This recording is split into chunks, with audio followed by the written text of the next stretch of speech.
Welcome to another episode of the Naughty Grape Vine, a series dedicated to expanding your appreciation of wines and spirits. This very special episode is all about KWV Wines, which was established in 1918, which means they have over a century of heritage and winemaking behind its name. We're privileged today to introduce to you the collection that we carry at the Naughty Grape store, which includes the Classic Collection and Rudeberg. I'm joined by Geoffrey Markle, who's here to discuss these wines a little more with us. Geoffrey, welcome. Thank you very much. It's nice to be here. Nice to have you. So I see in front of me we have this beautiful collection, as I mentioned. Yes. So tell me a little more about the Classic Collection first. Well, I think before I talk about specifically the Classic Collection, I just wanted to talk very quickly about KWV itself. As you mentioned, has been around for more than 100 years now. Right. The formation of KWV is quite an interesting story of winemaking in South Africa, and you can really talk about the history of South African wine, certainly on a global stage, to pre-KWV being in existence and post-KWV being in existence. South African wine has been produced. It's considered a new world wine by a lot of people because obviously we think old world, we think Europe. Right. Obviously South Africa's not in Europe. Right.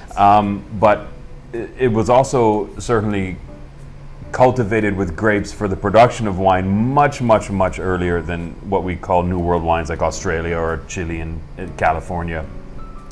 It's been something in the region of 450 years of wine production. Wow. So it's kind of in between New and Old World. It has this really funny hybrid existence because when the Dutch first landed there and started settling, like the first governor said, we're going to plant grapes, and they started bringing grapes from France and from Europe, and they started producing wine like right away. So it's New World in one way, but obviously quite Old World in another way.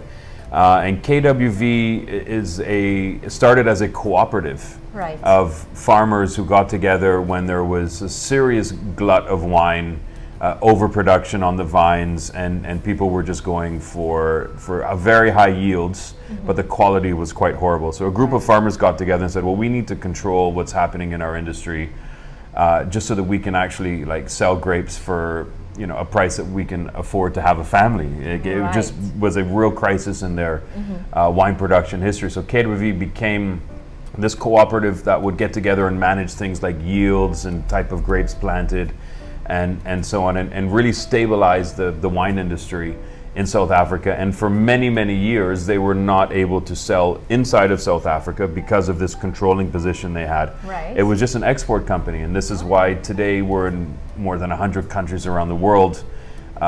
Drinks International named us one of the top 50 most admired wine brands in the world several times. We're on the list again this year, and it was kind of because we were forced to export our product, because that was what we were trying to do, was to raise the price per ton of grapes, basically, that we were able to get in the every harvest, every vintage, and that's where we are with KWV. It's changed since then. It's no longer cooperative. It's now owned by different investment firms, which are made up of different trade unions and so on and so forth.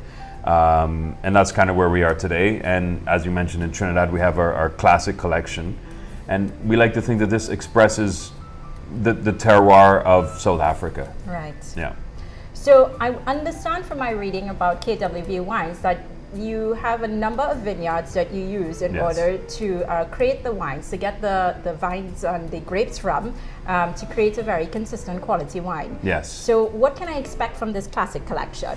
I think what you can expect is a real good general overview of what South African wine of a good quality can be. Right. You're going to get a little bit of our coastal, so you'll get a little bit of salinity and some mineralness from that, and you'll also get we have very warm growing areas. So in some cases we would be considered like not desert-like, but close to that. So that makes the red wines a little bit riper, a little bit more full-bodied.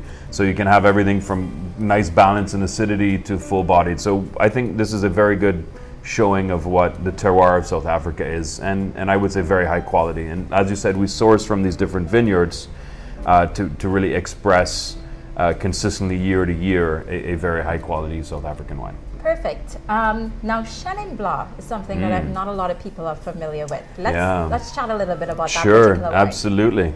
Absolutely. So Chenin Blanc is as it sounds like blanc, white, is a white wine.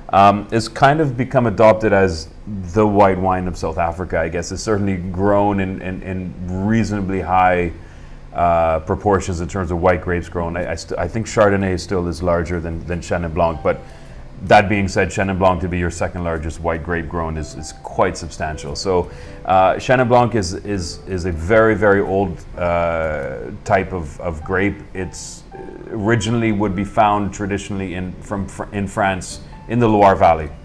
So if you're thinking of the Loire Valley as you just go south of Paris in France, Loire Valley is known for their Sauvignon Blanc, which would be Sancerre and Pouilly-Fumé. Right. And then as you go further eastward in the Loire Valley, you end up in the region where they grow Chenin Blanc. And that is the traditional region that Cabernet Francs or the reds grown there and Chenin Blancs or the white grown there. So Vouvray, for example, if you've ever heard of Vouvray before, which is the village where Chenin Blanc is probably one of the most famous, and they also produce lots of sparkling wines from it and so on. So Chenin Blanc, you could kind of consider it in a way, it's a little bit similar in Sauvignon Blanc, but it doesn't have the same tropical fruits that a Sauvignon Blanc would have on the nose and on the palate.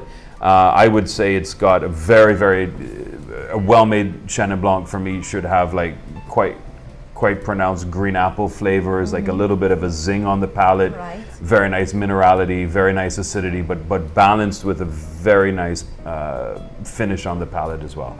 Perfect. Yeah.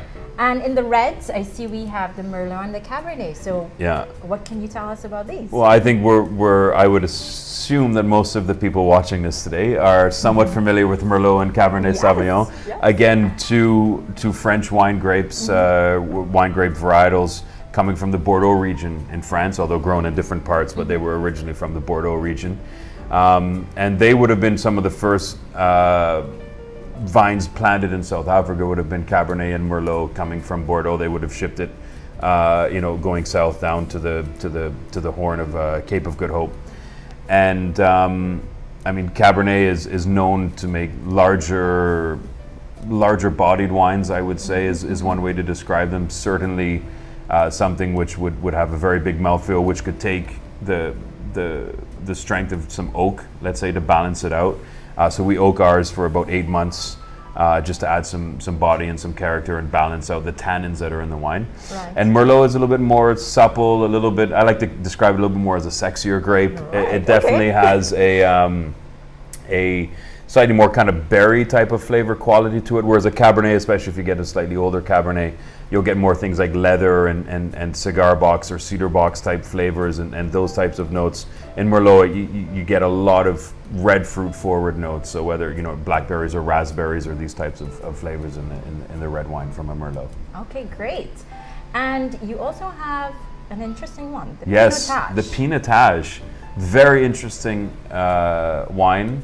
It's, again, much like the Chenin Blanc has kind of become the adopted white wine of South Africa on the global stage. Pinotage is associated with South Africa. I mean, it is absolutely the red grape that is, I would say, if somebody says, if you walk into a restaurant and you see a South African wine on the wine list, you kind of expect it to be a Pinotage. Okay. Pinotage is actually a blend. And when I say a blend, it's not a blend of two wines. It was a crossbreeding of two grape varietals. One we know very well called Pinot Noir. Right. So I'm sure again most of the folks out there know Pinot Noir. And Pinot Noir, again, French grape, very famous from Burgundy, predominantly also grown in Champagne for the production of champagnes and so on. And it's been crossbred with another French varietal called Cinsault, Cinsault, for those out there who are checking it and want to Google it.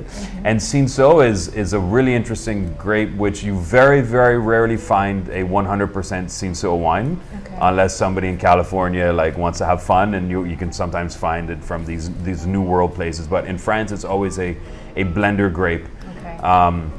And you can find Cinsault in mostly in the Rhone Valley is where you would find Cinsault.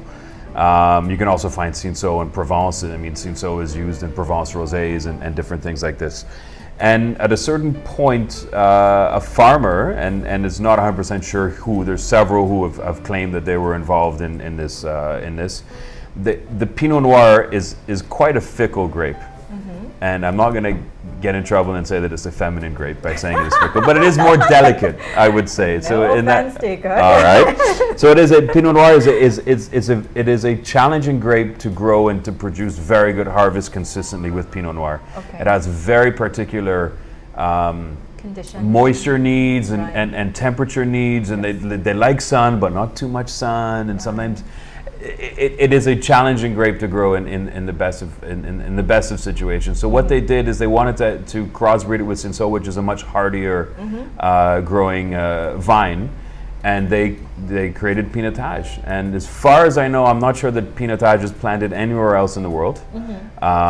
It's kind of just in South Africa, and I could be wrong on that one, but I mean it's certainly. 99% of the production of Pinotage would be from South Africa. And what kind of body and taste can I get from a Pinotage? Yeah, so you're going to get the backbone of the Cinsault, which by itself, like I said, it's a blender grape and has been used in blends in the south of France for hundreds and hundreds of years. So you're going to get a really what I would call a sturdy backbone, which Cinsault on its own is very difficult for it to have any really outstanding characteristics. You'd say, well, it's medium bodied, but it has some tannin and a little bit of fruit, but it's not overpowering, and it's kind of just there. And then the Pinot Noir adds a lot of those lovely delicate notes, a cherry type of flavor that you get from a Pinot Noir, a very balanced acidity. And people very often describe Pinotages as earthy. And I think that's something that you definitely get in Pinotage, which many Pinot Noirs as well, like from Burgundy. And so you get a real sense of the terroir, of the earthiness of the wine, and it's definitely present in it for sure. Okay. Yeah. So if you've never had a Pinotage before, and I know you've had Pinotage before, because all those folks out there, it's not our first time having a glass of wine together. But yes, Pinotage is definitely something worth trying if you've never had it before. Perfect. Absolutely. And now the piece de resistance. Yes. So we have the Rudeberg, which Yes, you poured indeed. a little bit for us here. Yes. So tell me about this divine wine. This divine wine. I like that. Rudeberg is a very interesting wine. It's something that we've made Rudeberg for I want to say 90 years, but I'm talking off the top of my head. It might be 88, but it's very close to 100 years, closer to 100 than to 50, that's for sure. And Rudeberg literally means red mountains, is what it means. I mean, if you ever wonder, the South African language or the Afrikaans language is kind of Dutch in its origin, so you have some of these funny words like Rudeberg. And it means red mountains because our vineyards are very close to one of the mountain ranges in South Africa where we get most of the grapes for this wine from. And this was a blend before blends were cool. Like, now red blends are like the fashion du jour, and everybody, we have a red blend and we have a red blend. And I mean, we've been making this red blend before people thought about making a red blend. Right. And it really is kind of an homage to what would be kind of, I guess, in a roundabout way, the original red blends of the wine business, which would be red Bordeaux's. I mean, if you ever have a Bordeaux, a Cru Médoc or something like this, it is a red blend, which is a you're trying to make a finished product, which is assemblage, as they would call it in France. You're trying to make a finished product which is much nicer than if you just did each individual one, because each grape brings a different component to it. So this is our Bordeaux style blend. It is predominantly Cabernet Sauvignon, between 40 and 50% depending on the vintage, and I haven't looked at the vintage, I just opened it 2016.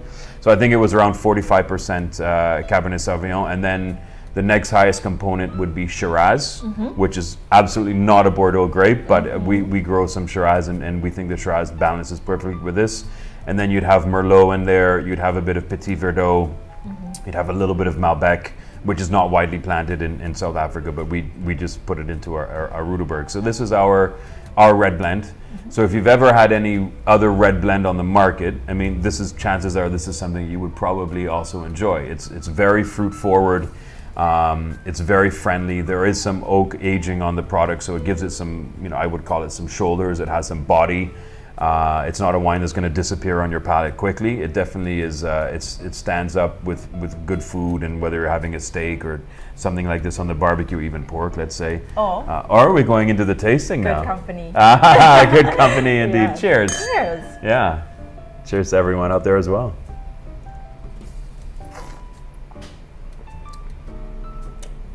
What does that first sip make you think of?